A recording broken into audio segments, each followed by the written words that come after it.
Tässä mulla on ranskalainen rakuuna.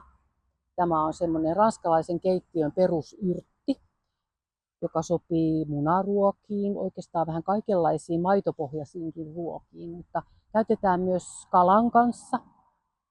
Ja tämä on monivuotinen ja tämä kasvaa aika korkeaksi, tämä luikertaa ja leviää näiden juurakoidensa avulla. Ja tämä kyllä talvehtii hyvissä olosuhteissa.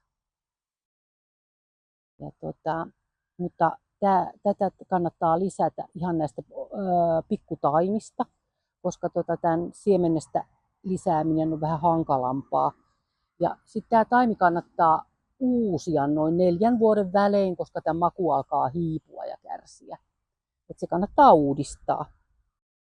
Ja ranskalainen rakuna viihtyy auringosta puolivarjoon, mutta aika lailla semmoisessa kosteutta pidättävässä maassa, että ei ihan sellaisessa kaikkein kuivimmassa paikassa.